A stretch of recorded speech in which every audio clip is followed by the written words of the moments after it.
दिल्ली के ओल्ड राजेंद्र नगर इलाके में बेसमेंट में 3 छात्रों की मौत के मामले में दिल्ली हाई कोर्ट में सुनवाई हुई। छात्रों की मौत के मामले में दिल्ली हाई कोर्ट में बड़ा कदम उठाते हुए मामले की जांच सीबीआई को सौंपी है, जिसकी निगरानी सीवीसी करेगी। बताते हैं आपको कि कोर्ट ने कहा है कि सीवीसी के वरिष्ठ अधिकारी सुनिश्चित करें कि जांच समयबद्ध तरीके से हो। इसके अलावा हाई कोर्ट ने एमसीडी कमिश्नर को इलाके से अतिक्रमण हटाने के साथ ही बरसाती नालों की सफाई सुनिश्चित करने के आदेश दिए हैं। दिल्ली हाईकोर्ट में एमसीडी कमिश्नर और डीसीपी पेश हुए।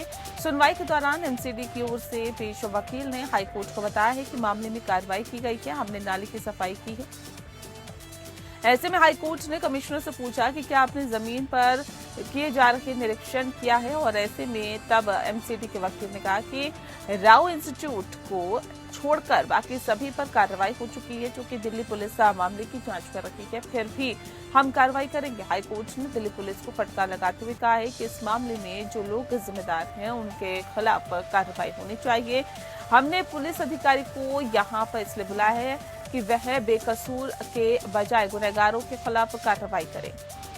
अगर आपने किसी बेकसूर को पकड़ा है तो उसको छोड़ दीजिए। वहीं दिल्ली पुलिस ने कहा कि हम इस मामले की जांच कर रहे हैं। इस पर हाईकोर्ट ने कहा कि हम समझ सकते हैं कि आप पर दबाव है, लेकिन आप बिना किसी दबाव में आए बिना वैज्ञानिक तरीके से जांच करें। कोर्ट ने यहां तक कि कहा कि आप जनता के भी दबाव में मत आइए। हाईकोर्ट ने पूछा कि जेई के खिलाफ क्या कार्रवाई हुई। हाईकोर्ट ने कहा कि हमें बताया गया कि उस इलाके में एक और नाली थी जो काम नहीं कर रही थी और उसका रखरखाव क्यों नहीं किया जा रहा था। एमसीडी कमिश्नर ने कहा कि ये नाला बहुत बड़ा नाला है। इस पर हाईकोर्ट ने पूछा कि आखिर फिर इलाके में पानी क्यों जमा हो रहा है, आपका स्ट्रॉम ड्रेन खराब हो क्यों है। हाईकोर्ट ने पूछा कि उस जोन के अधिकारी के खिलाफ कार्रवाई क्यों नहीं की गई है। हाईकोर्ट ने पूछा कि बच्चों की मौत की वजह क्या थी।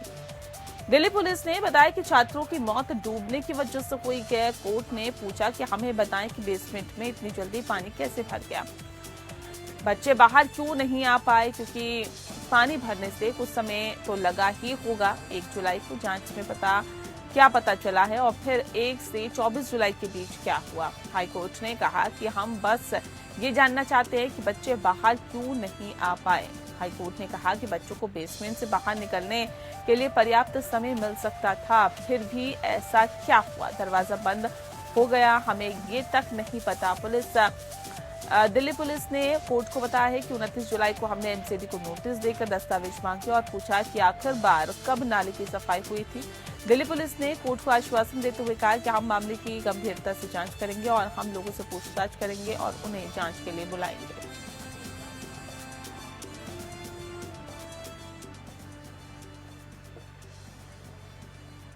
वहीं नीट पेपर लीक मामले पर सुप्रीम कोर्ट ने फाइनल फैसला सुनाया है। कोर्ट ने कहा है कि सभी पक्षों की दलीलें सुनने के बाद हम इस नतीजे पर पहुंचे हैं कि ये एक सिस्टमैटिक फेलियर नहीं है और पेपर लीक का असर हजारीबाग और पटना तक ही सीमित है।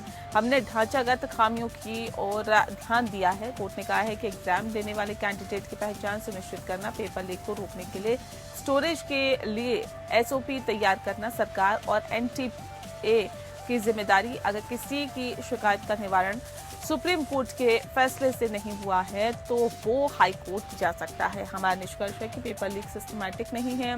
कोर्ट ने आगे कहा कि पेपर लीक व्यापक स्तर पर नहीं हुआ। एनटीए को आगे के लिए ध्यान रखना चाहिए, इस तरह की लापरवाही से बचना चाहिए।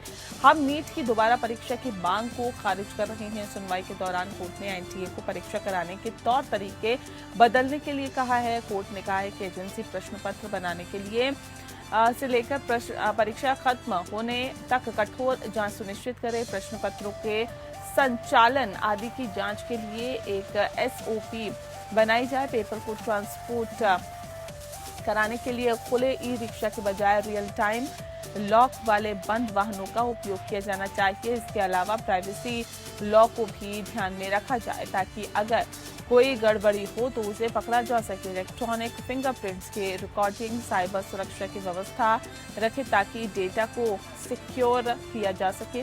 नीट पेपर लीक मामले में सीबीआई और ईओयू ने जांच की थी। इस जांच के दौरान कई आरोपियों को गिरफ्तार किया गया और रिपोर्ट में सामने आया कि झारखंड के हजारीबाग और पटना से पेपर लीक हुआ है। ईओयू से रिपोर्ट पर सीबीआई ने सीक्वेंसिंग शुरू की थी और सीबीआई ने फर्स्ट एफआईआर दर्ज की थी, जिसमें 8 आरोपियों को नामजद किया गया था।